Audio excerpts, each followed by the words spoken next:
তারা ট্রাম্পের এই যে একরোখা নীতি বা ধ্বংসাত্মক নীতি, এই নীতিকে তারা সমর্থন করছে না। রাশিয়ার কথা বলি।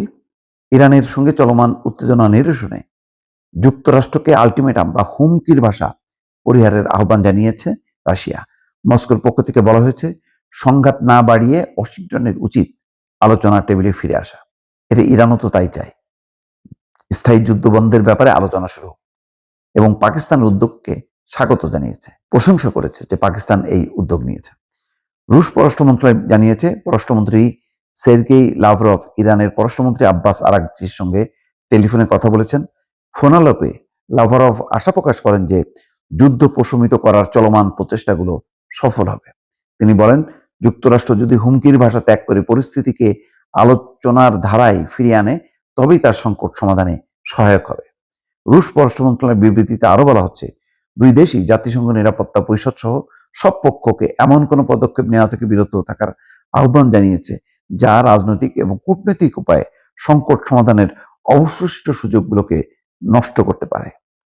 হরমুজ প্রণালী খুলে দেওয়া একমাত্র পথ হচ্ছে যুদ্ধবিরতি, চীন আনুষ্ঠানিকভাবে এটা বলেছে।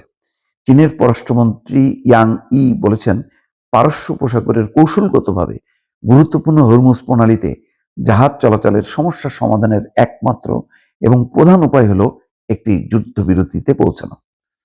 চীনের রাষ্ট্রীয় সংবাদ সংস্থা সিনহুয়া জানিয়েছে, রাশিয়ার প্রধানমন্ত্রী সের্গেই লাভারভের সঙ্গে এক টেলিফোনে ওয়াং ই এই কথা বলছে। তার মানে রাশিয়া এবং চীন এখন তারা আলোচনা শুরু করছে যে এই পরিস্থিতিতে কিভাবে সংকট সমাধান করা যায়। চীনের পররাষ্ট্রমন্ত্রী জোর দিয়ে বলেন, ওই অঞ্চলে জাহাজ চলাচল চালু করতে গেলে সংঘাত বন্ধ করা এবং একটি কার্যকর যুদ্ধবিরতি বাস্তবায়ন অত্যন্ত জরুরি। দর্শক দেখেন, ডোনাল্ড ট্রাম্পকে একবারও এই যুদ্ধ বন্ধ করা যায় কিভাবে?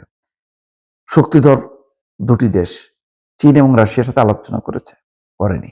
তার আলোচনা হলো সব মিলে ইসরায়েলের সাথে। ইসরায়েল তো হচ্ছে একটা যুদ্ধবাজ দেশ, এবং নেতানিয়াহু হচ্ছে মানে রক্ত পিপাসু হিসেবে সারা বিশ্বে প্রতিষ্ঠিত হয়েছে। তো আলোচনা করতে হবে যে যেহেতু হরমুজ প্রণালী বন্ধ হতে জ্বালানি সংকট শুরু হয়েছে, তাহলে এই সংকট সমাধানের মূলটা কোথায়? মূলটা হচ্ছে যুদ্ধ। যুদ্ধটা কে করছে? আমেরিকা এবং ইসরায়েল। তাহলে এখন ট্রাম্প চায় যুদ্ধ বন্ধ করতে। তাহলে যুদ্ধ বন্ধ করতে গেলে যে মধ্যস্থতাকারী তো আর ইসরায়েল বা আমেরিকা হবে না, অন্য দেশ হবে। তো অন্য দেশের মধ্যে শক্তিধর দুটো দেশ যাদের কথা ইরান শুনবে, তারা কারা? চীন এবং রাশিয়া। তাহলে তো চীন ও রাশিয়াকে বলবে যে তোমরা যুদ্ধ থামো, আমরা যুদ্ধ বন্ধ করতে চাই। ট্রাম্প কিন্তু সেদিকে যাচ্ছে না। ট্রাম্প হুমকি দিচ্ছে এবং বেপরোয়াভাবে হুমকি দিয়ে যাচ্ছে। হুমকি দিয়ে আরো মারাত্মক পরিস্থিতি দিকে ঠেলে দিচ্ছে, পুরো ইরানকে। ইরান যাতে আরো ভয়ঙ্করভাবে হামলা করে এবং তারাও যাতে হামলা করে। তো এগুলি তো কোনো যুদ্ধ বন্ধ না, আলোচনা বন্ধ না, এবং হরমুজ প্রণালী যে উন্মুক্ত হবে, জাহাজ চলাচল করবে, তার কোনো পরিবেশ কিন্তু তৈরি হচ্ছে না দর্শক।